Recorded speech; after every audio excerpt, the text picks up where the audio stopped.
The title of the session is Beware of the Fun Police.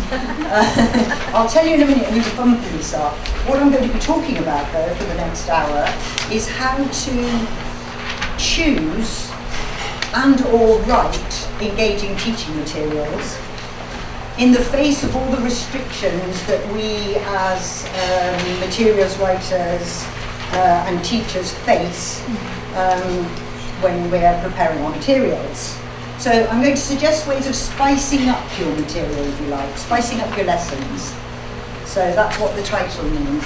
So before I do that, I'd just like to quickly tell you about my day job and my other day job. My day job is writing textbooks, mainly. That's what I spend most of my time doing at the moment. I'm writing with my writing partner, Vaughan Jones, second editions of an upper secondary course called Focus, the best upper secondary course that you've never heard of. So that's my day job, writing. I do some teaching, some voluntary teaching, which is challenging and fun as well. But my sort of favourite job is this one. Has anybody here ever heard of ELT Teacher to Writer? My friends have. Okay, ELT Teach to Writer is an organisation that I co-founded with two colleagues to do writer training. So we publish training modules for teachers who want to improve their materials writing, or for people who want to go into published writing. So we've got a whole, I think 23 titles written now by top people in our profession. And if you look at, there's a code at the bottom there. If you're interested in buying any of our ebooks, take down the code reference here, the website. It takes you to the Teacher to Writer website, and it takes you to a page where there's a discount, £25 discount on all the titles. So all the titles are how to write reading activities, how to write for digital media, how to write. Actually, the digital media is a very bad example. We've taken that one down. It needs updating, as you would imagine that digital stuff does. How to write and deliver talks, how to write audio and video scripts, etc. Do go and have a look on the website. They're fantastic modules written by names that you'll recognise, I'm sure. Sorry, Sue. Once you do that, yes, because I have some materials and I would be interested in having it getting published. Is there a guidance on how to go about that? Oh, well, yes. I mean, this is how the whole thing came about. People were always asking me how I got into writing, and people were always asking my colleague Karen, who is my co-founder of this organisation. They were always, she's a publisher. Other publishers were always asking her, where do you find your authors? Where can we find new writers? And pretty much the publishers always used the same bank of authors, which I've never seen as much of a problem myself. But we decided that it would be great to set up this organisation and give new writers a chance to get in touch with publishers. So as well as doing the writer training modules, we've got a database. There are about 1,250 writers on it at the moment, teachers, writers, and publishers are signed up to their website to go and search the database when they're looking for new writers. So that's the way we enable. And can we put stuff on this? So you set up a profile, and you write down, you write all your experience, where you've taught, whether you've written, what you'd like to write, all that sort of thing. And then the publishers search according to criteria. So they want somebody who's got experience in Italy of writing for primary. They'll put that criteria in the search, and if you've done those things, your name will pop up and they'll contact you. Do they ever, can you upload any of your material for them to see as well, or would that be? I'm not sure that there is a facility to do that at the moment, but we're about to do a massive upgrade, so that would be a very nice thing to do. Yeah. Oh, do check it out. Yeah, Has everybody got the reference there for great? Okay. Well, now that I've plugged that, but really, you know, it's such a worthwhile thing to do, and I've really enjoyed and am enjoying. Our next publication is going to be how to write grammar activities. Amazing that we haven't done that one. That's the one that everybody wants, really, isn't it? Anyway, okay, so back to Beware of the Fun Police. So, who are the Fun Police? When I mentioned the title of this talk to an editor friend of mine, she just assumed that the Fun Police were editors. And I mean, there is some truth in that, actually, because they, you know, well, certainly some of the editors that I know can be killjoys, and but they've got a hard job to do, and they've got lots of boxes to tick and lots of hoops to jump through, haven't they? So, but I'm not going to be talking about editors. That's not who I had in mind. That's not what I had in mind at all. For me, the Fun Police can be anything that gets in the way, gets between me and giving a good lesson or writing a good lesson. So it can be lots of things. It can, for instance, the CFR or any other sort of vocabulary levelling thing. 21st century skills, another box that we have to tick. Parsnips. Yeah. I know that they're for good reason, but you know, it can be a little bit limiting. Everybody knows what parsnips is? No? Yes? Anybody not know what parsnips is? Okay, parsnips is an acronym for all the controversial topics we can't mention in the classroom. So Andrew, what does it stand for? Politics, alcohol, racism, narcotics, sex. Yeah, Israel or ism. Oh, Israel. Pork. There's another rest. Did you say religion? Religion. Yeah. Anyway, you get the idea. Is it pork or porn? Well, both, but pork is all right. Porn's all right. It's covered by sex. Oh yes, that's right. Exactly. So basically, any boxes you have to tick and hoops you have to jump. So that's who I'm saying the Fun Police are. So why do you need to be aware of them?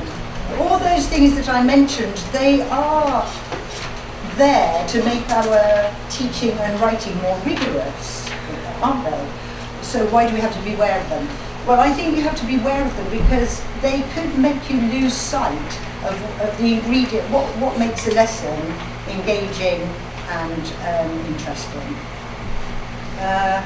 What's the solution? Right. Well, I'm going to consider, in the face of all these restrictions, the ways in which you can keep fun and engagement central to your teaching materials. It's the fun and engagement I'm going to focus on, not the Fun Police in all its guises.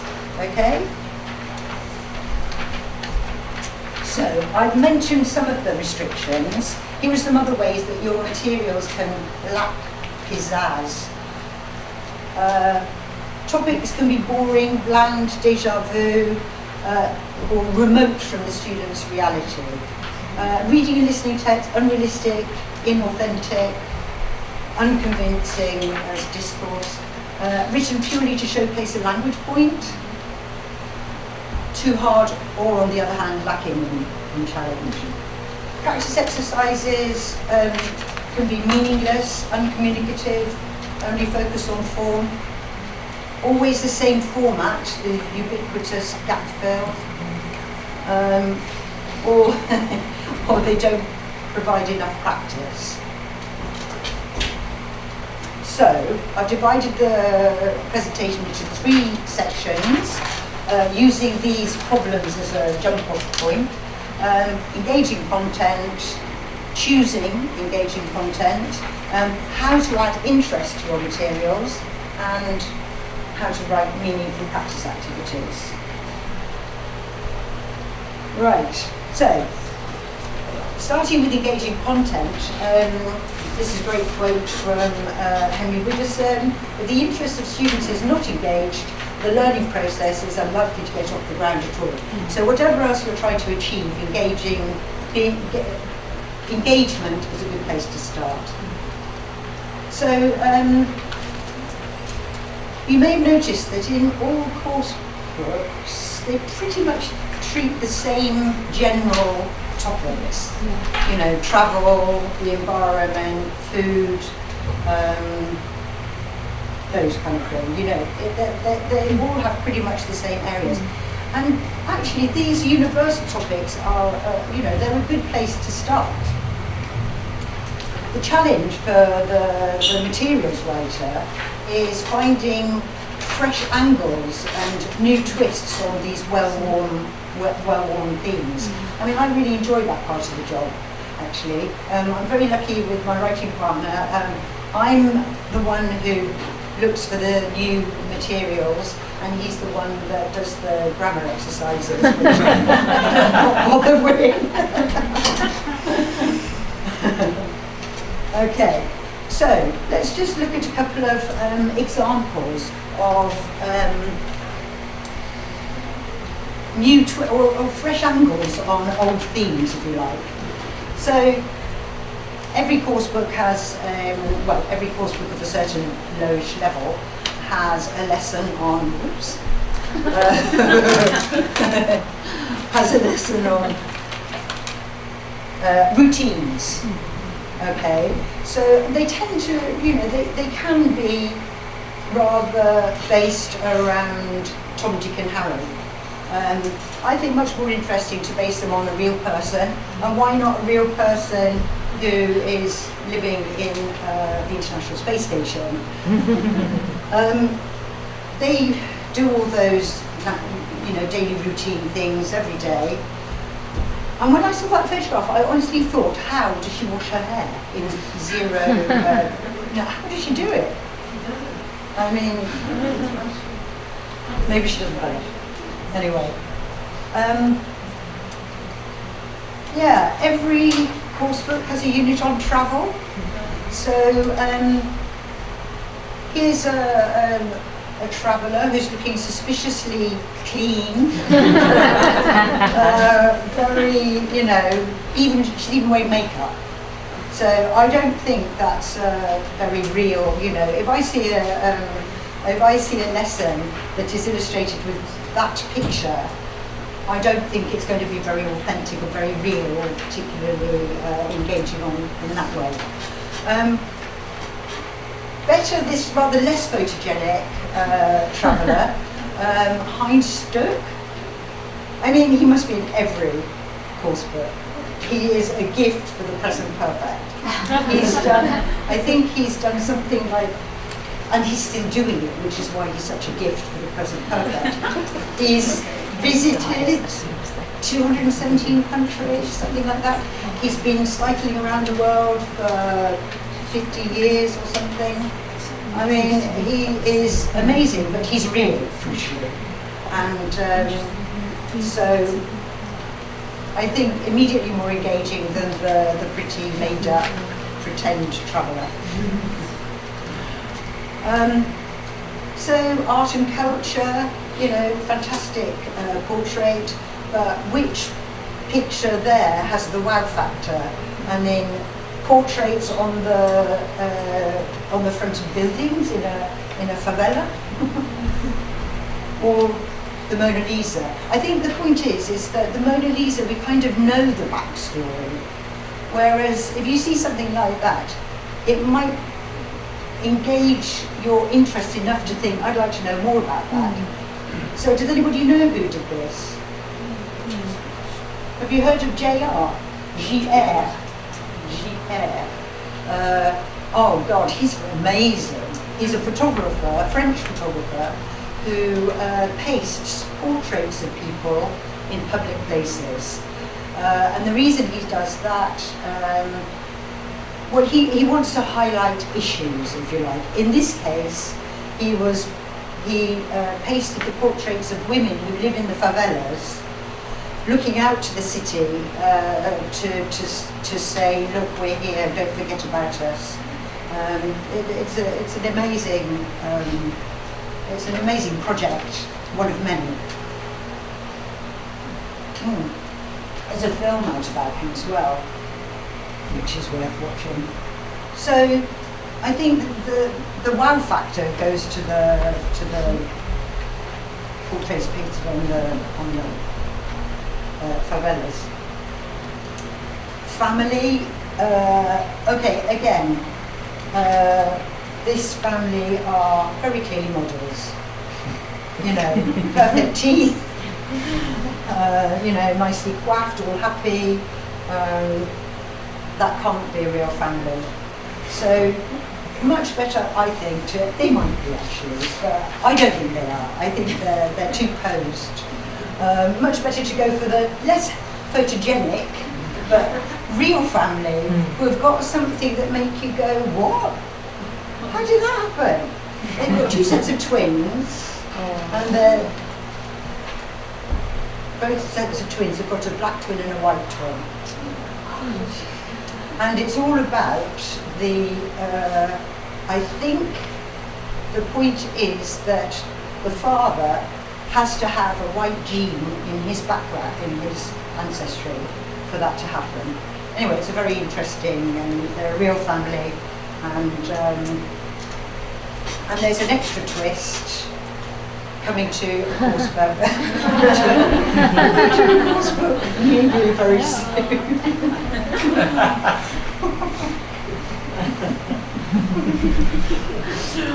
Oh dear, poor woman. Knew what she was letting herself in for, and she, oh God. Anyway,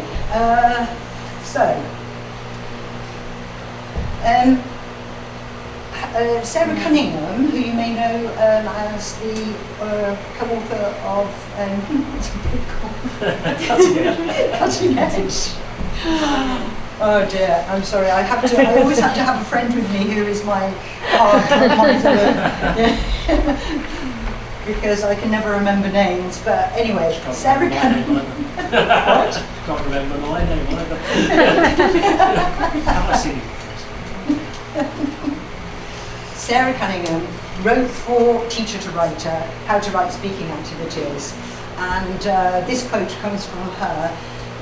In our desire to get away from bland ELT topics, there is a danger that you might sort of choose odd, obscure topics that nobody can really relate to, and that sort of bring up a whole weird set of vocabulary that isn't very, you know, useful and difficult. So she says, rather than seeking to be original, it is often better to think in terms of finding a fresh angle or a new twist on a more familiar curriculum topic.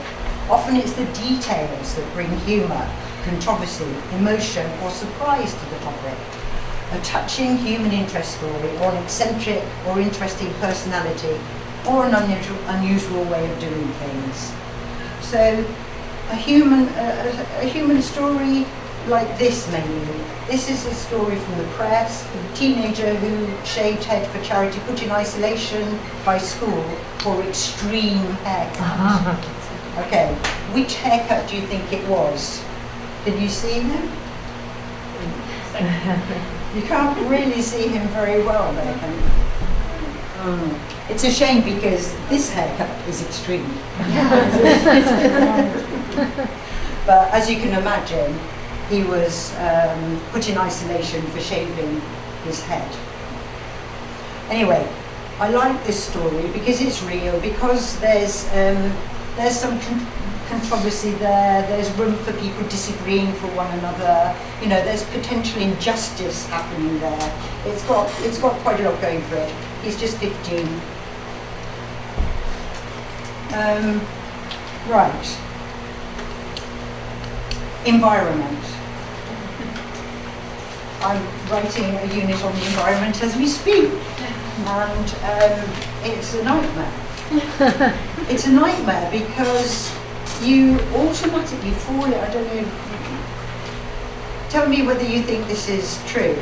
I feel as if I'm automatically falling into just writing a whole load of shocking statistics because the statistics are shocking. So things like this, 33% of toxic contaminants in oceans come from air pollution such as acid rain and debris blown from landfills. At least 1 million seabirds and 100,000 marine mammals die each year due to plastic pollution. I'm sure it's more than that actually, etc. Is that interesting? I mean, it's shocking, isn't it? But it doesn't really make for an interesting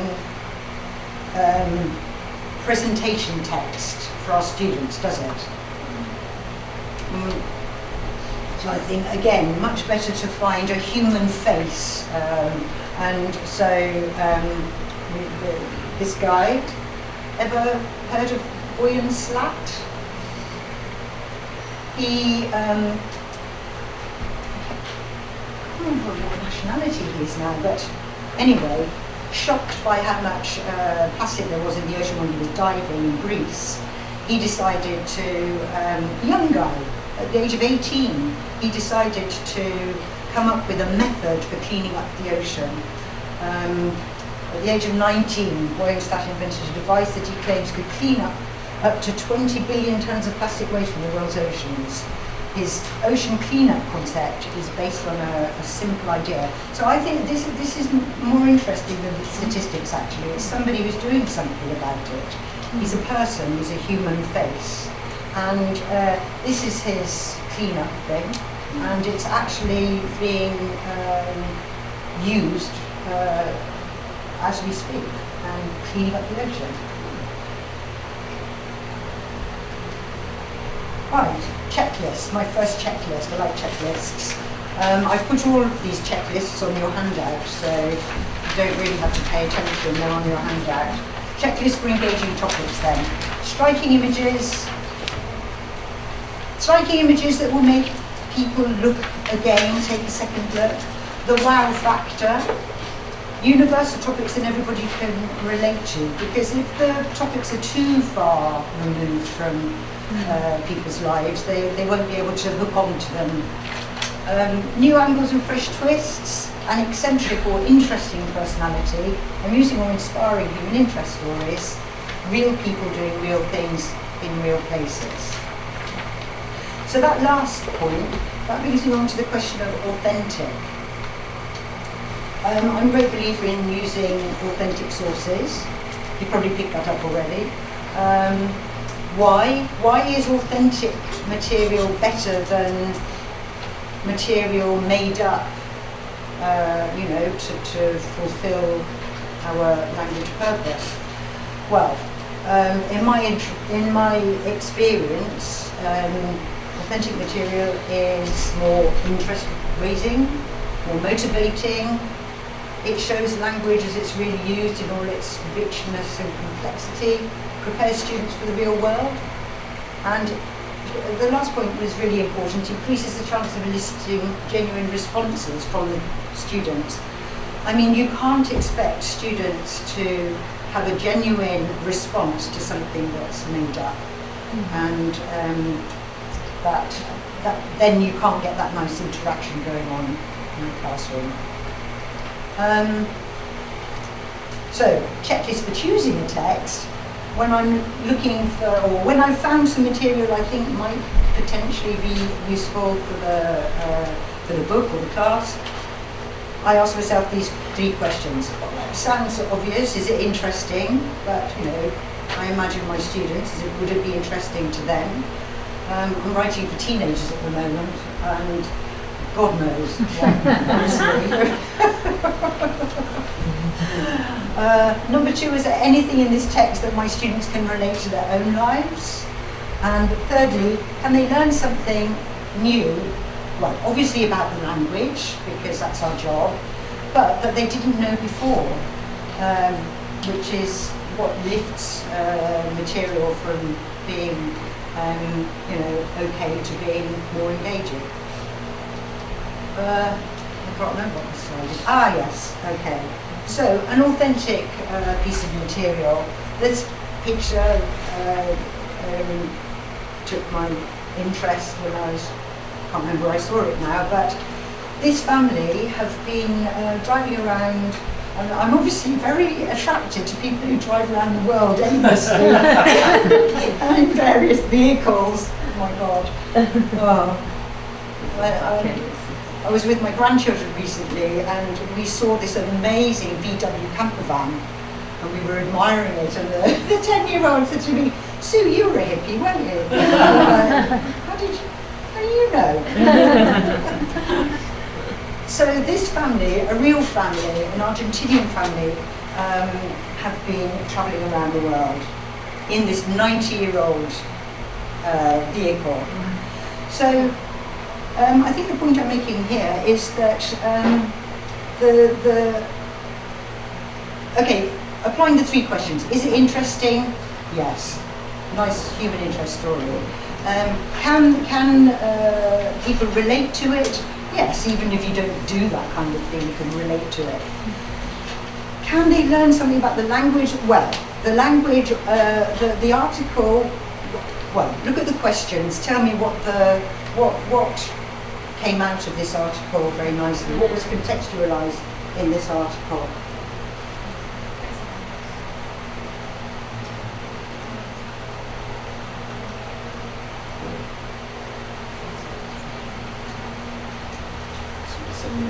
Oh yes, did somebody say phrasal verbs? The article was full of it, full of them, and that just, ticks an enormous box to have. I might have sort of added a couple, but they came naturally out of the text rather than shoehorning the language in. And that's much more convincing to read, isn't it? I love jokes like this. This is a funny story. It's not really a joke. It's a funny story. It's a true story, and this little short story contains all the narrative tenses you could ever want to teach. Can you read it, or shall I read it out? I'll read it. Chris Stewart and 2 other British athletes were competing in a 20-kilometre race in Kenya. They hadn't competed in Africa before, but Chris believed that it was important to save energy on a long-distance race, so he wasn't running very fast. After 3 kilometres, he was leading, when suddenly a local runner overtook him at high speed. He knew his rival would get tired later in the race, so he didn't speed up. But then he looked round and saw that a large rhinoceros had crashed through the trees next to the road, and he was chasing after him. So, hence it's speeding up. It's a sweet story, mildly amusing, but all those narrative tenses, a gift. Read this. I would like you to read this, and here is what I want you to think. First of all, I can't remember what I want to ask you about. Read it and tell me if you think it's convincing.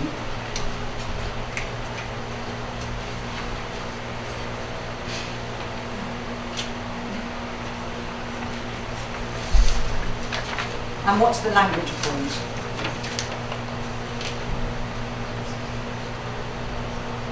Get something done. Yes, exactly. Yes, well, you could hardly not notice what the language point was, could you? Is it, do you think it works? Does the text work? And if not, why not? Sorry? Well, I guess I think it's revolting vocabulary, actually. I think it's a little bit off-putting, maybe. Yeah. Yes, personally, I didn't find this convincing at all. I think this is a very good example of something that's invented purely to showcase a language point. So my preference would be for something like this, which is true. So this woman, I wanted the wide eyes, so I had my eyes widened as much as I could. Having my eyes there made me see that I really could change my face, so I decided to have everything done that I possibly could. I wanted the turned up nose, so I had my nose turned up. I wasn't happy with the first nose job, it only made it slightly, etc. So this is a woman, Cindy Jackson, who decided to have as many procedures done as would make her look as much like a, I don't know if she was the one who wanted to look like a Barbie doll, but anyway, she wanted to be a more beautiful version of herself. And she's not daft. She's, I don't know, she belongs to Mensa, something like that. She's a highly intelligent woman and claimed that looking like she does on the right opened many more doors than would have otherwise been opened for her. Anyway, so, but the point is that she's a real person, and so although, you know, whatever you think about what she's done to herself, it's real. And, you know, you can give an opinion about something real that you wouldn't want to do with something that was made up. Okay, oh, it's time for a quote from Scott Thornbury. I can't believe I got through half an hour without a quote from Scott Thornbury.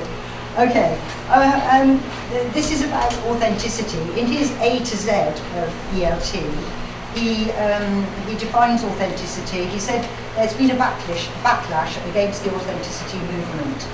The fact that classroom interactions are artificial by the standards of non-classroom contexts may actually be based on good sense. Learning a language requires that the content of instruction should be modified in ways that make it more accessible to learners. So the question is, do we give our students purely 100% authentic material that they may find far too difficult? Or, which is what I believe in, do we base the material on authentic sources and then modify as necessary? That's the way I would go. So, okay, I'm not going to go into adapting a text because it would take too long, but basically these are the sort of things I would do with an authentic text to modify it, especially for lower levels. So shorten the sentences, reduce the number of clauses, simplify grammar and syntax for lower levels, look out for passives, relatives, participle clauses, conditionals, eliminate obscure cultural references that will trip them up and for no good reason, support with helpful visual, replace, this is the big one, replace low frequency words with high frequency synonyms. Maximise common words and strong collocations, even at high levels, because they're the ones that they will come across again and again and again. If you were to publish something based on an authentic text, surely you would require permission? Oh yes, oh yes, yes. That's one Yes. headache. Yes, absolutely, yes. Even if you adapt it. Yes, exactly. Yes, Yeah. yes. Oh yes. Yeah, you would. So this quote from Paul Nation, big name in vocabulary. The teacher should ask, how does today's teaching make tomorrow's text easier? Hence the focus on high frequency vocabulary. So this is the, just have a quick read through this. This is the bit in the article I read about the space station where she describes how she washes her hair. There are 18 low frequency items of vocabulary in there. See if you can spot a few low frequency items of vocabulary. It's not. exactly. Even weightless conditions.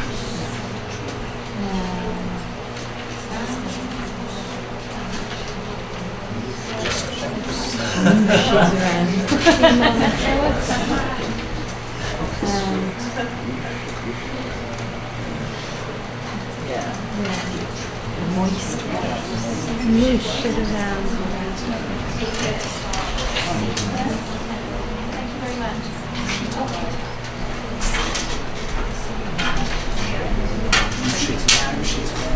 But there is some Moosh it around. Moosh it around is definitely low frequency. Okay, there they are. They do not belong to the 3,500 most frequent words in the English language according to the dictionary. So, those are the words that you think twice about. You think about using a higher frequency synonym. So, you know,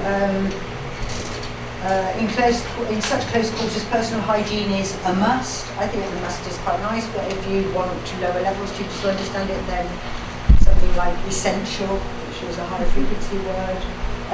You would keep, even though they're low frequency, you would keep words like astronauts because that's what this is about. So sometimes, you know, you just have to sort of take choose the most useful thing. So that's the end of that bit of the talk. I'm moving on now to how to spice up your material, how to add interest, if you like. So, inspired by this kind of student or this comment from an editor, I think we need to tweak the text a bit to make them more interesting. I really hate that. We've got an editor at the moment who keeps telling us that our text read like a Wikipedia entry. And I find that so insulting. Anyway, so here are two texts. One of them was rejected, quite rightly.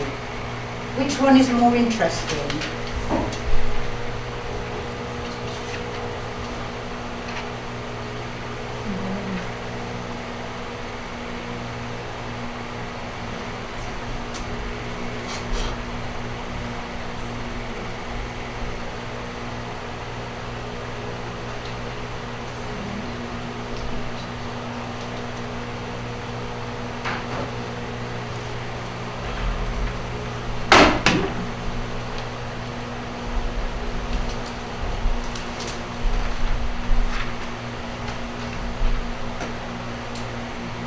I mean, you might not think either of them were particularly interesting, but it was for a unit on technology, and we needed something on reflexive pronoun. Can you see a difference between the two goes at it? Yeah, which one do you think might be a bit more interesting? Is it the first one because it? Is it the second? No, I think the first one because it's appealing to you. It's very direct. Oh, It's that's a engaging. good point. Okay, good point. I might be wrong. It's engaging in that way. I thought that the first one stated the obvious. I wondered that, at least, well, I didn't think that. I rated and I thought it was fine. But apparently it states the obvious, whereas text 2 maybe is less. What do you think?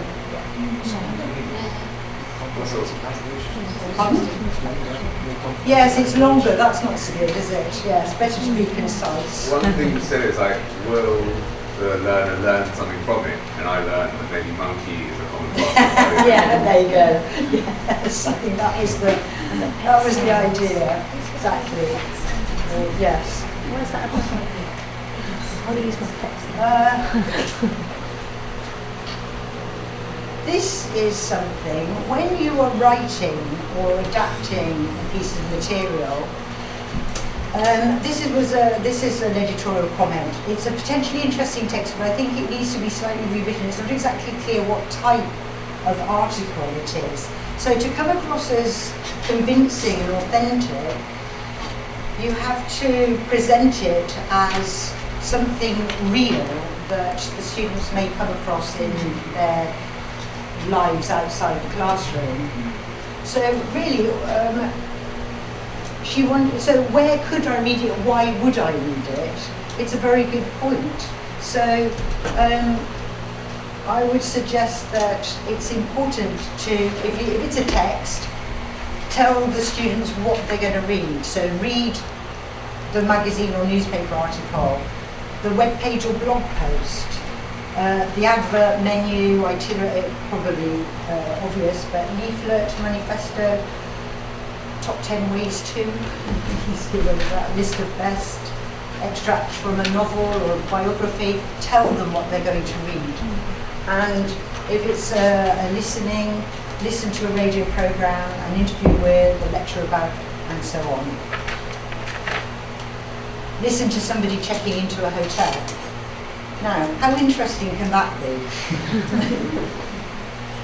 Not very interesting. But there is a way to make it a little less uninteresting. So, task 1 on your handout is, it's an extract from John Hughes' How to Write Audio and Video Scripts. And there are 2 scripts there. Just read them and compare them. And I'll tell you which one you prefer.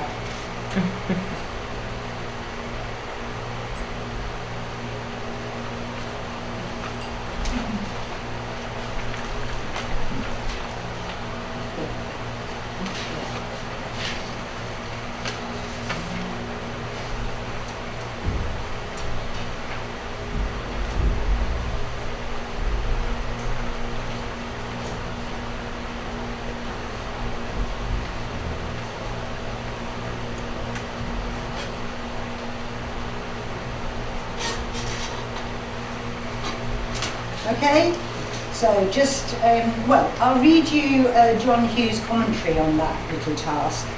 He says, a useful technique when writing your script is to consider what the main character wants by the end. Of course, if the setting is a cafe or a hotel, then the main character may only want to buy a coffee or check into a comfortable room. If that's the case, then one way to add narrative to a mundane situation is to introduce problems and obstacles for the main character which prevent him or her from getting what it is he wants. So it's a very simple technique. So, I've just read it out to you. So how could you, okay, here's another typical functional dialogue. How could you spice that one up?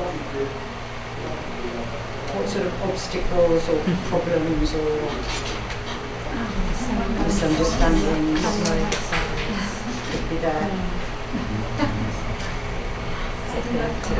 I mean, first of all, that's pretty boring, isn't it? It's very straight. So, We have no idea about size and even know about colour, so problems there. Mediums will carry what, fit for you. yes, that sort of thing, yes, kind of works, yes. Exactly. Okay, so this is what we did with it. Can I help you? I'm looking for a dress. I'm dressed. What size are you? It's for my wife. What size is she? And so they're building in a silly misunderstanding, and then what colour? Red. Do you like this one? How much is it? It's $500. And how much is the blue dress over there? It's 90. I prefer the blue dress. So just being human and adding a bit of silliness. So again, on adding interest, task 2 on your handout. It's veganism is quite a hot topic, isn't it? Yeah. Seems to be. Okay, there are 2 texts there. Can you read them and tell me which you prefer?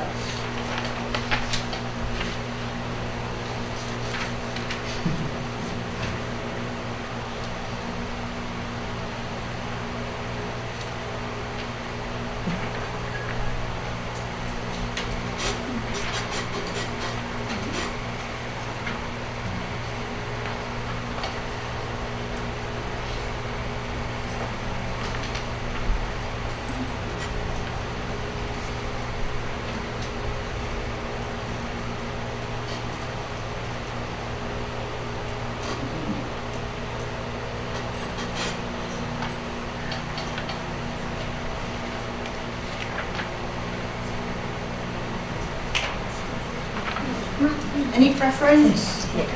Yeah. Why is the second one more interesting? Can relate to it. It's just more engaging, isn't it? So the first one, it's information, isn't it? There's no angle to it, no human interest. Whereas the second one has human interest. The person's trying to get somewhere and is struggling. It's believable as an article long, and it's easy to identify with on a human level, isn't it? So that was a combination of two articles. One called "I Cheated on Being Vegan," and it wasn't even with a rasher of bacon. I just love that title. And the other one was "Can going vegan for a month really change your life?" So questions to ask yourself when crafting a piece of material. Does my text have a clear type and purpose? Can I answer the questions, where can I read it? Why would I read it? Why should I bother? Is the text or dialogue convincing as discourse? Does meaning take priority over form? Then the spark thing, is it fresh from a new angle with a backstory? Is there anything in the text to have an opinion about, discuss, be inspired by, or identify with? Is it funny, human, controversial? Does it contain conflict, struggle, something unexpected or surprising? And then, is it the right level and appropriate? Is there too much material? Is it challenging enough, or on the other hand, too hard? Can my students relate to the material, to their own lives? And does it teach something new about the language and the world? So, same things coming up again and again. But I'd like to move swiftly on to the last bit. How are we doing for time? Are we okay? Yeah? Another 10 minutes? Is that okay? Or am I supposed to stop now? Carry on. This is the shortest bit. So, meaningful practice. Okay. Compare these two exercises. The first one is testing make or do. How much money does a waitress make? Could you do the washing today? Did Tom's business make a profit last year? Has Dick done the washing up? Were you doing your homework when I called? Etc. Okay, it's a gap fill. If the students get them right, then you assume they've learned something. But it doesn't give them much practice, does it? That exercise. Anyhow, compare with the one on the right, which is written in question form. Did you make your bed this morning? Do your neighbours ever make a noise? Do you like doing the washing up? Who does the cooking in your house? So these are very similar to the previous exercise. The difference being that it's written in a way that the sentences, once completed, can be recycled as a speaking activity. And so it's the personalisation that makes it meaningful. So I just wanted to show you a few variations on getting that personal response. So you can ask the students to manipulate the form of an exercise, and then ask them which sentences are true for you. So in this case, they have to change the sentences to would or used to. I used to have blonde hair. I used to have a dog. I didn't used to believe in ghosts, etc. And then they can ask one another whether the sentences are true for them. It just makes the exercise work much harder. It gets much more practice, and the personalisation means that it makes the exercise meaningful and so more memorable. You can write exercises with people's names in them, so that then you can ask the students to replace the names with other people in the class. But you need to be careful to only write positive sentences. So Hannah is very hardworking. It wouldn't work if you put Hannah is very lazy or something like that. It just wouldn't work. So look at this. Philip Kerr. Have you ever heard of Philip Kerr? He wrote How to Write Vocabulary Activities for Teacher to Writer. And this is an exercise that he has put in one of his tasks. He asks you to look at the exercise and sort of assess it. How good is it? How good an exercise is it? What is it trying to do? Obviously it's a gap fill like most other exercises that we give our students to do.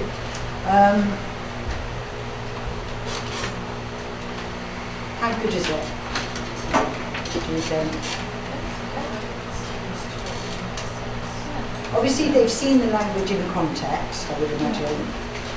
So it's asking them to remember that, isn't it, and put the words into the sentences.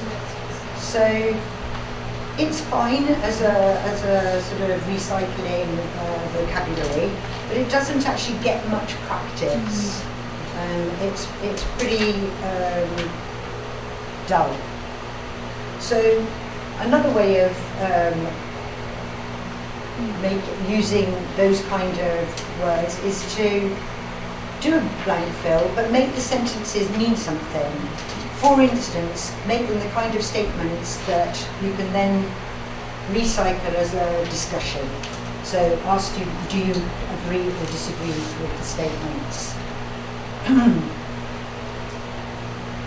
So different ways of getting a personal response. Relate the sentences to yourself, to a partner, relate them to people you know, to the environment, or give your opinion. All different ways of getting that personal response. Sometimes it's very difficult, and this is the last exercise I want to show you. Some language is difficult to personalise.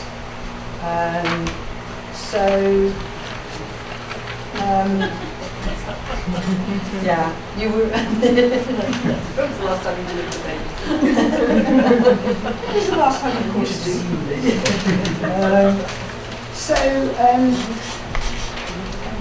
these are collocations, very nice, strong, useful collocations. And one of my favourite activities for practising collocations is to get the students to put a story in order. So these are two jokes actually. So joke, I like to get a laugh in the classroom. So I try to use jokes whenever I can. See if you can put them in the correct order. Shall I just read them out? I'm a doctor and I'm proud to say I've saved Lives. lives and yes. And helped many people. I've even delivered a baby on a flight to New York. But I've also had some funny experiences. Once I was on a bus when an elderly woman had a panic attack. She recovered quickly when I gave her first aid. Then she told me I looked like her third husband. I asked her how many husbands she'd had. Two, she replied.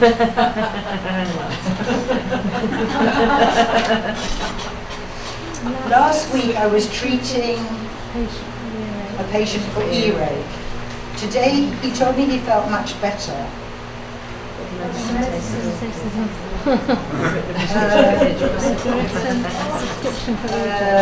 Where are we? He felt much better, but the medicine tasted awful. I'd written a prescription for earache. So, checklist for practice. Does it provide sufficient practice? Is it fun, interesting, memorable, engaging? Is it authentic use of the target language? Does it have a communicative purpose? Is there a clear outcome? I pinched those from Amy Blanchard, who gave a fantastic talk about how to make course book exercises more engaging and meaningful. Okay, well that's it. I think I wanted to... Oh, that's the end. It's another quote from Scott. I think we can without that. No, that's what I wanted to leave you with. Some more, just to remind you to go on that website and use the 5% discount. Thank you very much.